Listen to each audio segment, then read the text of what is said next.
आपकी सबसे छोटी बेटी हजरत फातिमा, आप उनकी शादी करते हैं हजरत अली के साथ। आज हमारी लड़कियों के अच्छे अच्छे रिश्ते आते हैं, हम ठुकरा देते हैं। लड़का मौलवी है, लड़का हाफिज है, 5-10 हज़ार रुपये महीना कमा रहा है, हमारी बेटी को ऐशो आराम से नहीं रख पाएगा। मेरे प्यारे भाइयों, कब तक आप दुनियावी चीजों को तरजीह देंगे और कब तक आप दीनदारी को पसे पुष्ट रखेंगे, दीनदारी को आप कुर्बान करेंगे, कब तक आप ऐसा करेंगे? अल्लाह के नबी ने अपनी सबसे लाडली बेटी हजरत फातिमा की शादी हजरत अली के साथ की। और माफ कीजिए, हजरत अली के पास कोई सरकारी नौकरी नहीं थी, कोई बड़ा बिजनेस नहीं था, कोई बहुत बड़ी प्रॉपर्टी नहीं थी, बल्कि जब अल्लाह के नबी ने अपनी बेटी की शादी की तो हजरत अली के पास तो अपना वलीमा करने का इंतज़ाम भी नहीं था, अपनी बीवी को मेहर देने का इंतज़ाम भी नहीं था। वो तो अल्लाह के रसूल ने उनको मशवरा दिया कि जाओ तुम अपनी ज़रा बेच करके आओ, और उससे उन्होंने वलीमा का इंतज़ाम किया और अपनी बीवी को मेहर देने का इंतज़ाम किया। अल्लाह के रसूल ने अपनी सबसे लाडली बेटी की शादी हजरत अली के साथ की, जो पैसे वाले नहीं थे, जो बहुत खूबसूरत नहीं थे, बहुत दौलतमंद नहीं थे, मगर कैरेक्टर बहुत अच्छा था, अखलाक बहुत अच्छा था, दीनदार थे और नबी के चहेते थे, नबी के लाडले थे। नबी ने अपनी लाडली बेटी की शादी हजरत अली के साथ। मेरी प्यारी माँ बहनों, अगर आपने अपनी बेटी के लिए किसी राजकुमार को चुन के रखा है, जरा इस हदीस को अपने सामने रखना। हजरत फातिमा हजरत अली के घर में आती हैं और इतनी गुर्बत की जिंदगी गुजारती हैं कि हजरत अली के घर में नबी की लाडली बेटी को चक्की भी चलाना पड़ता है, अपने हाथों से सारे काम करने पड़ते हैं। हजरत फातिमा के हाथों पर चक्की चलाने की वजह से निशान भी पड़ जाते हैं, उनके हाथों पर नील भी पड़ जाते हैं। नबी की लाडली बेटी और उसके हाथों पर निशान पड़ जाते हैं। हजरत फातिमा को पता चला मेरे बाप के पास, मेरे अब्बू के पास कुछ गुलाम आए हैं, कुछ नौकर चाकर आए हैं। हजरत फातिमा अल्लाह के रसूल के पास आती हैं कि मुझे भी कुछ नौकर चाकर मिल जाए, मुझे भी कुछ सहारा मिल जाए, मेरे घर के कामों में मेरा हाथ बटाने के लिए कोई नौकर मिल जाए। जब हजरत फातिमा आती हैं, बुखारी के अल्फाज हैं, अल्लाह के नबी से मुलाकात नहीं होती, अल्लाह के नबी से मुलाकात नहीं होती। तो हजरत फातिमा वापस चली जाती हैं और हजरत आयशा से कहती हैं कि मेरे अब्बा जान आए तो उनको ये पैगाम पहुंचा दीजिएगा कि आपकी बेटी आई थी और आपकी बेटी को एक गुलाम की ज़रूरत है, आपकी बेटी अकेली काम करते करते थक जाती है, उसके हाथों में निशान पड़ गए हैं, आपकी बेटी को एक गुलाम की ज़रूरत है। शाम को जब अल्लाह के नबी घर आए, हजरत आयशा ने पूरा वाक़या आपको सुनाया। बुखारी के अल्फाज, अल्लाह के नबी उसी वक्त अपनी बेटी के घर पहुंचे। बेटी के घर पहुंचे, बेटी और दामाद अपने बिस्तर पे सोने की तैयारी कर रहे थे।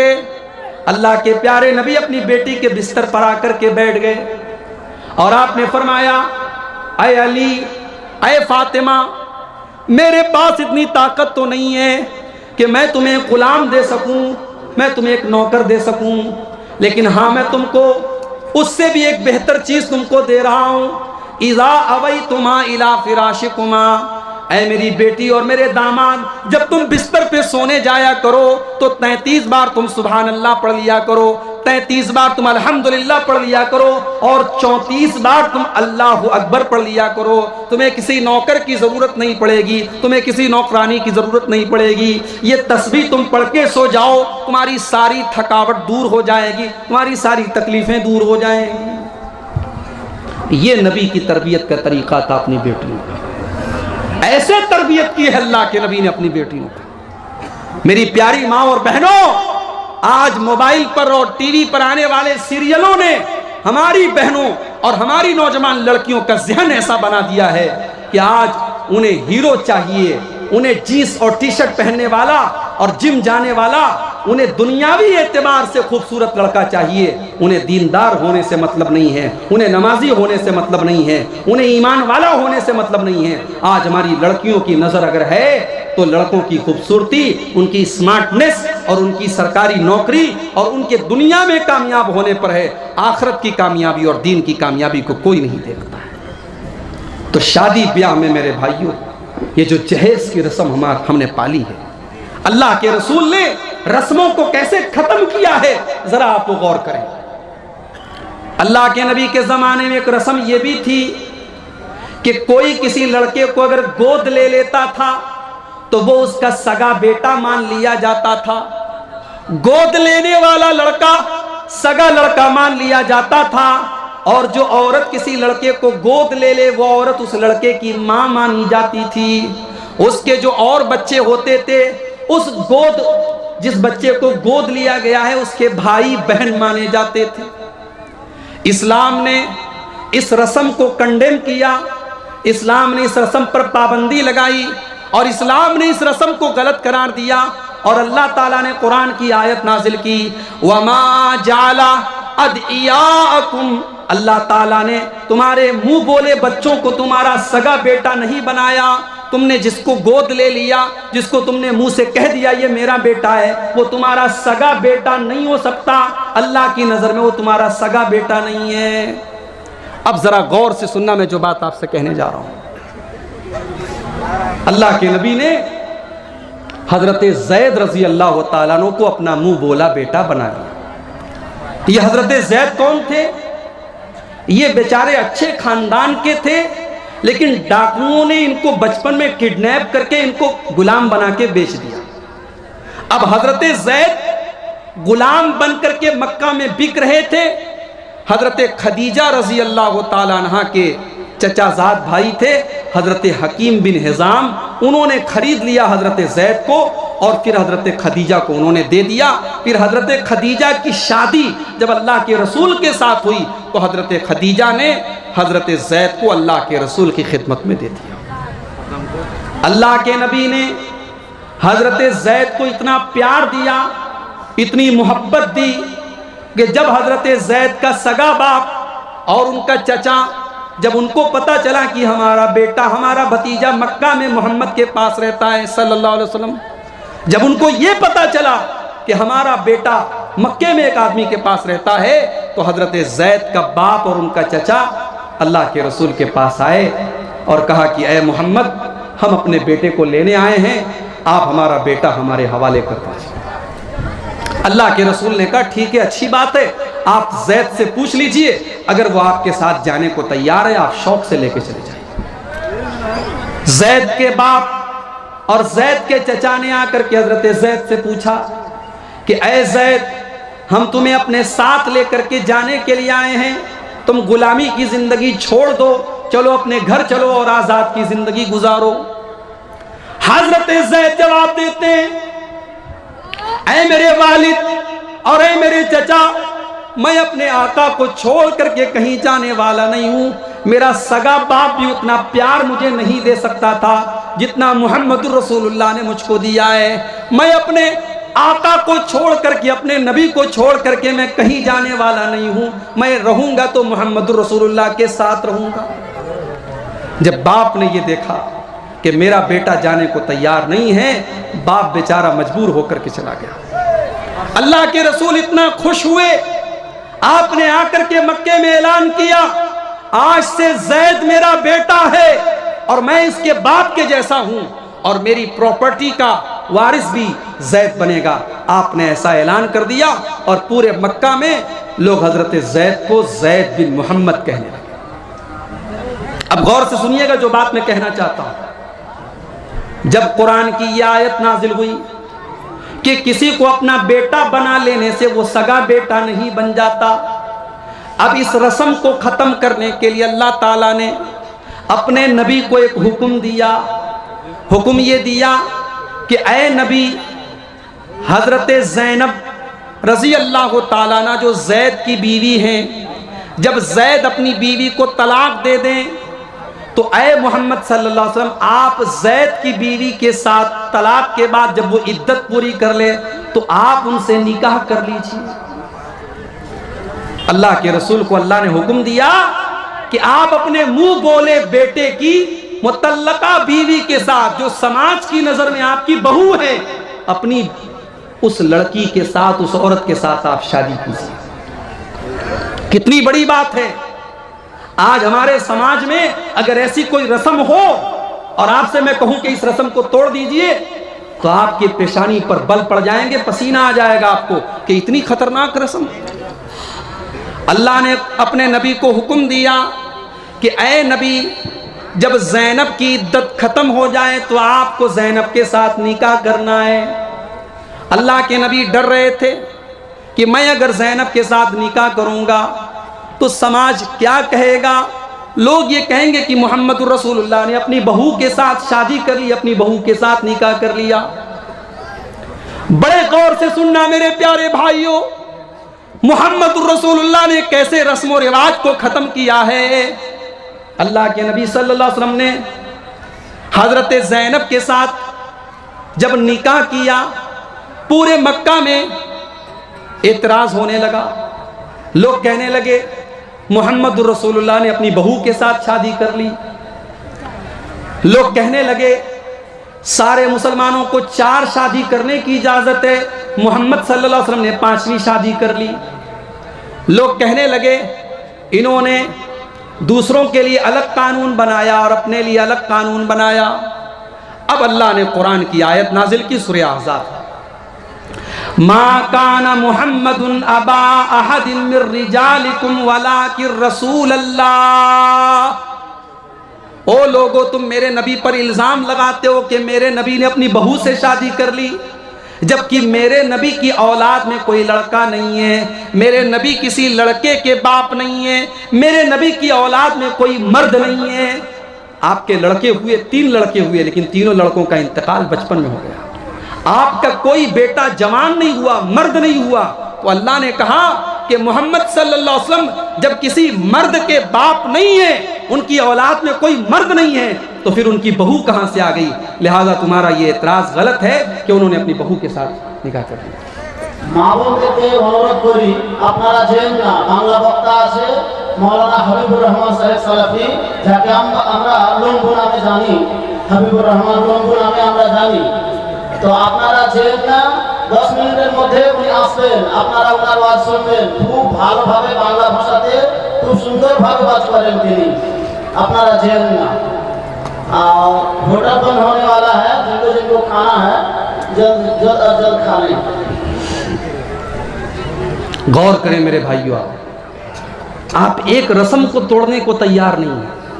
अल्लाह के नबी ने ऐसी रस्म को तोड़ा है, पूरा समाज आपका दुश्मन बन गया। मगर अल्लाह के रसूल ने हजरत ज़ैनब के साथ निकाह किया क्योंकि अल्लाह का हुक्म था। मेरे भाइयों, आप अगर अपने आप को अहले हदीस मानते हैं, कुरान और हदीस पर चलने वाला कहते हैं, तो रस्म और रिवाज की इन बेड़ियों को खत्म करो और शादी ब्याह को आसान करो। और मेरी बात नोट कर लो, समाज से बेहयाई और ज़िनाकारी नहीं खत्म हो सकती जब तक हम निकाह के सिस्टम को आसान नहीं करेंगे। अल्लाह के प्यारे नबी फरमाते हैं, इन्ना आज़मन निकाही बरकतन ऐसरुहु मऊनतन। सबसे ज्यादा बरकत वाला निकाह वो है जिसके अंदर सबसे कम खर्च किया जाए। अल्लाह के नबी फरमाते हैं, इज़ा खतब इलैकुम मिम्मन तरज़ौन दीनहु व खुल्क़हु फ़ज़व्विजूह। जब तुम्हारे लड़का या लड़की के लिए कोई अच्छा रिश्ता आ जाए, कोई दीनदार रिश्ता आ जाए, तो तुम शादी करने में देर न करो। इल्ला तफ़अलू, अगर तुम शादी वक्त पर नहीं करोगे, अगर अपने लड़का या लड़की की तुम शादी सही टाइम पर नहीं करोगे, तकुन फितनतुन फिल अर्दी व फसादुन अरीस, तो जमीन के अंदर फितना फैल जाएगा और जमीन के अंदर फसाद फैल जाएगा, जमीन के अंदर बिगाड़ फैल जाएगा। आज बिगाड़ फैल चुका है और आज आप देखें कि कौन सा मुसलमानों का गांव ऐसा है और कौन सा मुसलमानों का शहर ऐसा है जहां मुसलमान नौजवान, चाहे वो लड़के हों चाहे वो लड़कियां हों, वो बदकारी की गलत आदत में न मुब्तला हों। आज हमारे घरों तक बदकारी पहुंच चुकी है मेरे भाइयों, हमारे गांव और हमारे देहातों में बुराई पहुंच चुकी है। हम जब तक निकाह को आसान नहीं करेंगे, बुराई खत्म नहीं हो सकती। हमारे नबी हमारे लिए नमूना है और नमूना आप हर एतबार से। आप जब बिजनेस करें, व्यापार करें, नौकरी करें। पैसा कमाने के लिए आप घर से निकलें, पैसा कमाने के लिए भी अल्लाह के रसूल आपके लिए नमूना है। आप आज़ाद नहीं हैं कि आप ब्याज का पैसा भी अपने घर में लेकर के आएँ, रिश्वत का पैसा भी आप अपने घर में लेकर के आएँ, शराब बेच करके आप पैसा कमाएं। नहीं नहीं, पैसा कमाइए, बिजनेस कीजिए, मगर हलाल तरीके से कीजिए। सूद और ब्याज की रकम अपने घर में मत लाइए। मेरे प्यारे भाइयों, आज अपने बच्चों से हम इतना प्यार करते हैं कि हमारे बच्चों को जरा सी खरोंच आ जाए हम बेचैन हो जाते हैं। हमारा बेटा बाइक से जा रहा है, हमारी बेटी घर से जा रही है, बेटे को चोट आ जाए तो बाप बेचैन हो जाता है, बेटी को खरोंच आ जाए तो माँ बेचैन हो जाती है। मेरे प्यारे भाइयों, अपने बेटे और बेटियों से इतना प्यार करते हो और उसी बेटे को, उसी बेटी को हराम कमाई ला करके खिलाते हो, अपने बच्चों की परवरिश हराम पैसे से करते हो। क्या आपने अल्लाह के रसूल की वो हदीस नहीं सुनी, मा यरबू लहम मिन सोहतिन, जिस बदन की परवरिश हराम कमाई से की जाए, जिस बदन के अंदर हराम पैसा चला जाए, फन्नारु औला बिही, वो बदन जहन्नम की आग में डाला जाएगा। आप अपने बेटे और बेटी को दुनिया की आग में जलता हुआ नहीं देख सकते। मेरे भाइयों, जहन्नम की आग में अपने बच्चों को कैसे आप जलता हुआ देख सकते हो? सूद से अपने आप को बचाओ मेरे भाई, हराम कमाई से अपने आप को बचाओ। याद रखो, कल क़यामत के दिन हमसे सवाल किया जाएगा कि हमने पैसा कहाँ से कमाया और कैसे कमाया। और ये क़यामत की निशानी भी अल्लाह के रसूल सल्लल्लाहु अलैहि वसल्लम ने बताई है कि याती अलन्नासी ज़मानुन ला युबालिल मर्उ मिन अयना अख़ज़ल माल, कि एक ऐसा दौर भी आएगा जब लोग परवाह नहीं करेंगे कि पैसा हलाल तरीके से कमा रहे हैं या हराम तरीके से कमा रहे हैं। मुझे लोगों ने बताया कि इस इलाके में सूद का रिवाज भी बहुत तेज़ी से बढ़ रहा है। लोग सूद की रकम खा रहे हैं और उसको सूद समझ भी नहीं रहे हैं। मेरे भाइयों, सूद सूद है, ब्याज ब्याज है। हम उसका नाम बदल करके इंटरेस्ट रख दें, हम उसका नाम बदल करके कुछ और रख दें, लेकिन ब्याज ब्याज रहेगा, शराब शराब ही रहेगी, ज़िना ज़िना ही रहेगा। नाम बदल देने से कोई हराम चीज़ हलाल नहीं हो जाती। तो अल्लाह ने फरमाया, लक़द कान लकुम फ़ी रसूलिल्लाहि उस्वतुन हसना, तुम्हारे लिए अल्लाह के रसूल की ज़िंदगी बेहतरीन नमूना है। हमें और आपको आज इस पहलू पर गौर करने की ज़रूरत है कि हमारे नबी क्या सिर्फ नमाज में हमारे लिए नमूना है, क्या सिर्फ रोज़ा में हमारे लिए नमूना है? जी नहीं, हमारे रसूल अकरम सल्लल्लाहु अलैहि वसल्लम ज़िंदगी के तमाम मामलात में हमारे लिए नमूना है।